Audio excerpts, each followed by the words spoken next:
Hawks lose 3-2 to the Seattle Kraken.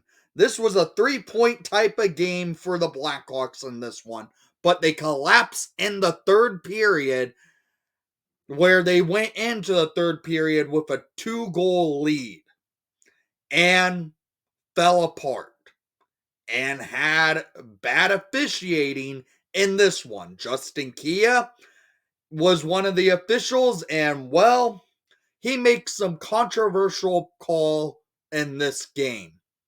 That's how I have to say it. This was a bad, poorly officiated game while the Hawks just collapsed in the third period.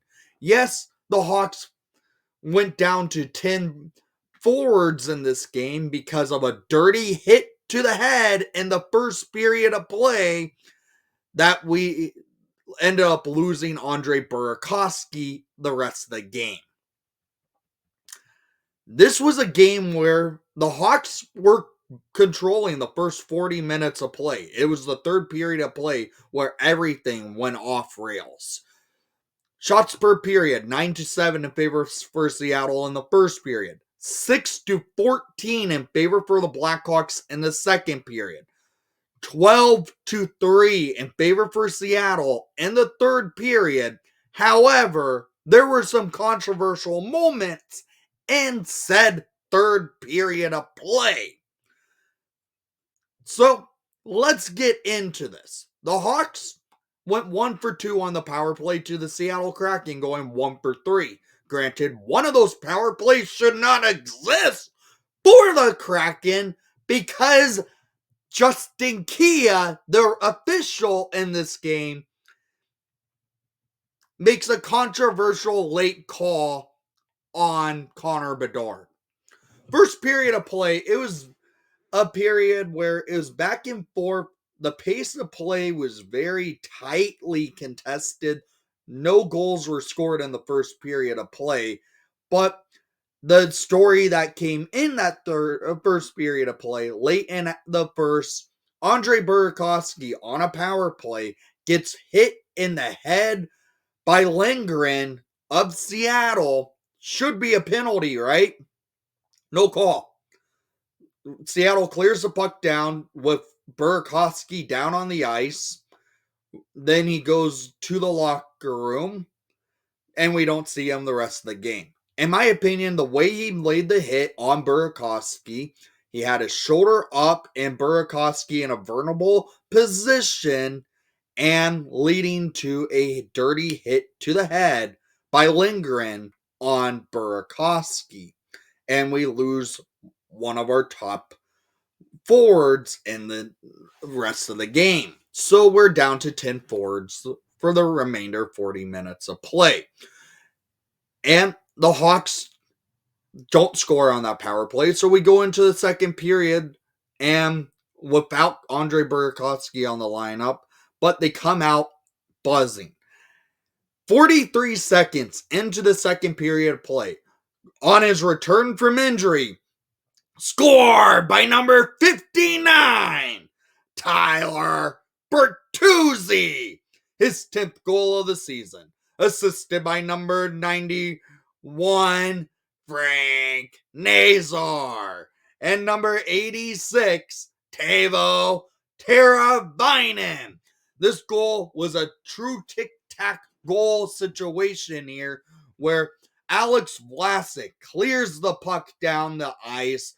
Nazar gets the puck, goes into the offensive zone, susses it over to Teuvo Teravainen, who then feeds it right to Bertuzzi going down into the slot, and Bertuzzi goes bar down. Hawks lead 1-0 over Seattle.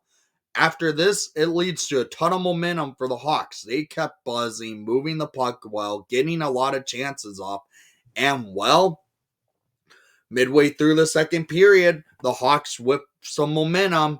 The Hawks go to the power play. And on the power play, they capitalize on it. At 10:07 in the second period, scored by number 86, Teuvo Teravainen. His fifth goal of the season. Assisted by number 59, Tyler Bertuzzi.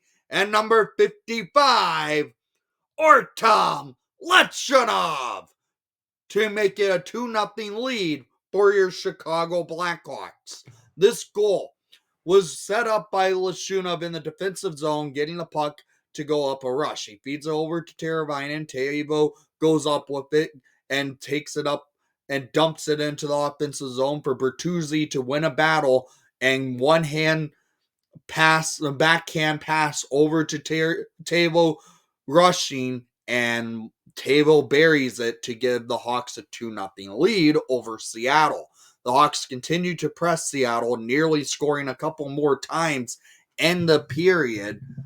But DeCord said no. We go into the third period with a 2-0 lead over Seattle.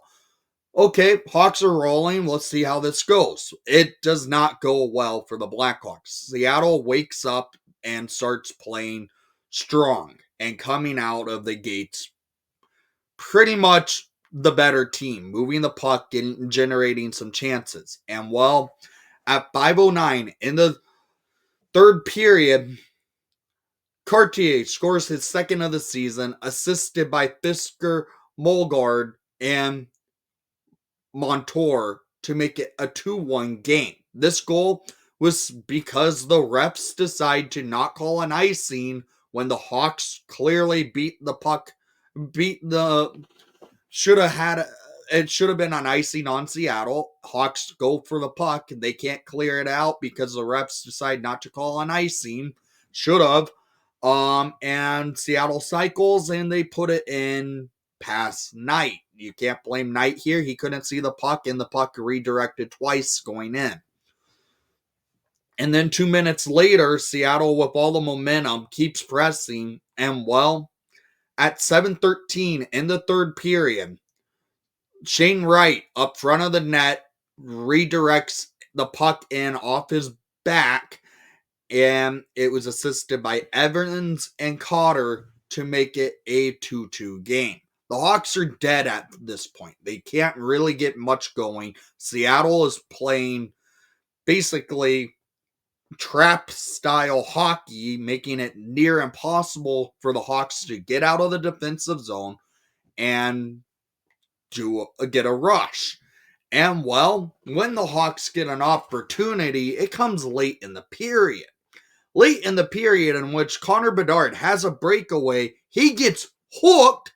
Should have been a penalty shot, but Justin Kia decides not to call a penalty on Lindgren of the Kraken. Yes, it was Lindgren again. Should have been penalized, but he wasn't. So Bedard goes, after the missed penalty, Bedard goes over with his A on his sweater, barking at the ref when play's still going on.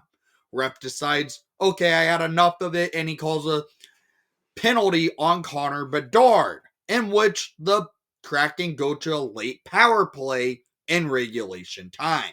What happens? Seattle takes advantage of it. And, well, at 17:42 in the third period, Schwartz scores his eighth of the season, assisted by Montour and Marchment to make it a 3-2 Kraken lead.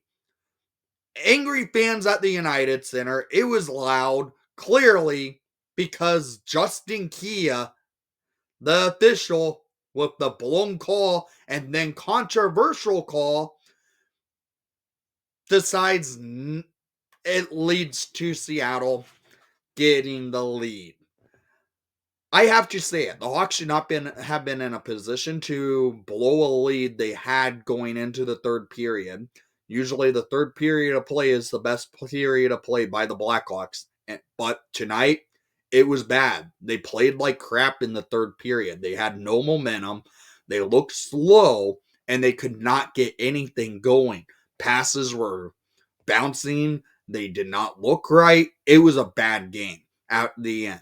The Hawks need to wake up because now they go over to Buffalo tomorrow to play the Sabres. Let's see how that goes.